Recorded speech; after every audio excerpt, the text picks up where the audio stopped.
Welcome to a slightly late version of Weekly Meet, where we outline Team Meet and Edmund-ish news for all of you. Sit back, get a nice cup of hot coffee, and enjoy the news.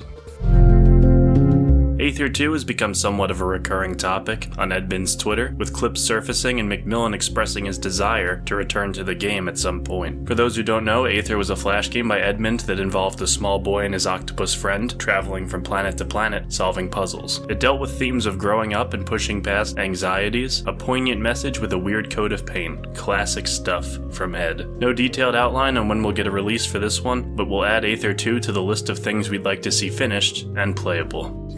Edmund and Tyler continue to pump out tons of little Mugenics tidbits, some of which have outlined just how many different elemental and environmental factors can affect each fight. Quote from Tyler, "Mugenics is so full of interesting and complicated interactions that even I get surprised by them often. I was standing on ice and tried to use a meat hook to pull an enemy towards me so I could melee attack it, and the enemy kept sliding and hit me and pushed me off the ice." End quote. This is really exciting to hear for me because to this day people are still finding interesting interactions and synergies in the Binding of Isaac, so if Mugenics is able to capture even a little bit of that magic, it'll probably have a lot of longevity. This one's a bit of a bummer. Edmund has decided to part ways with Nicalis due to allegations towards Nicalis boss Tyrone Rodriguez. Accusations range from using language that's found on Xbox Live to pressuring employees into drinking. Nicalis is a really effective venue for pumping out Isaac content and getting results out there for sure, but this is far from the only bad thing to come out of the rumor mill for this place. While it's unfortunate this has occurred, it's probably better for McMillen to do this in the long run.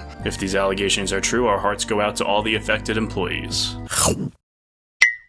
Ed recently retweeted a small animation of his character Steven by Twitter user LuffyDRio. In the quote retweet, he said that the GIF made him want to work on a Steven game again. McMillen is not exactly tight-lipped on his own opinions and deadlines with projects, so it's probably best not to take this as confirmation of anything. Regardless, it's definitely nice to see Steve getting some love after the tragic cancellation of Ouroboros. Don't forget about him, Mr. Meatman. Don't forget.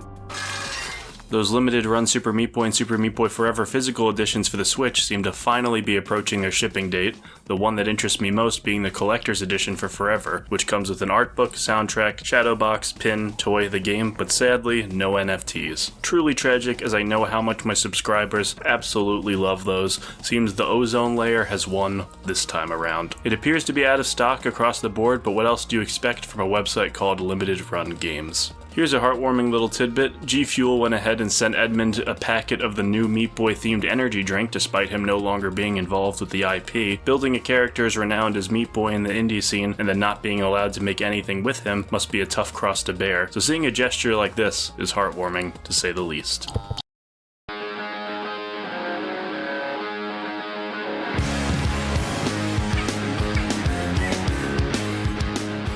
Frogballs is a physics-based platformer by Isaac programmer Florian Himsel, and while the visuals aren't the most impressive, the song from the trailer has been lodged in my head longer than I would prefer.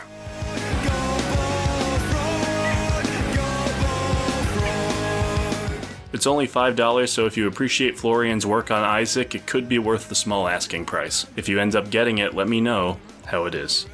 Breaking the rules here a little bit to shine light on some cool projects and news tidbits that have been out there in the wild before we started this segment. The End Is Nigh received a fan-made remake that came out some months back. The remake makes little visual improvements to backgrounds, color palettes, and even fixes some of the game's really rough edges. What's even more impressive though is an entirely new title, Shattered Spectrum, from the same creator as the remake. This fan expansion is outright bigger than the vanilla game. Last I checked, they were looking for a composer, so if you're interested in creating songs in the style of the original End Is Nigh, you can join the server for the game's development below.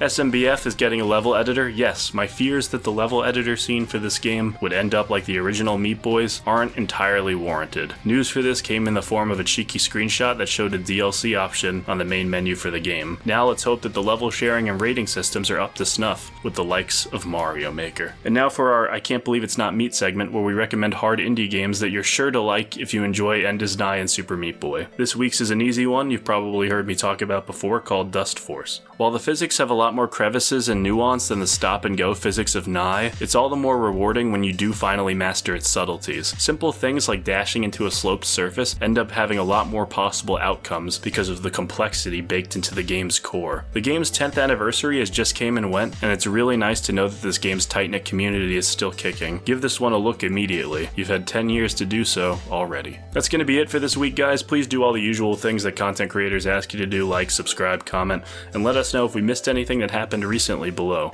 I will see you all again very soon. Bye-bye.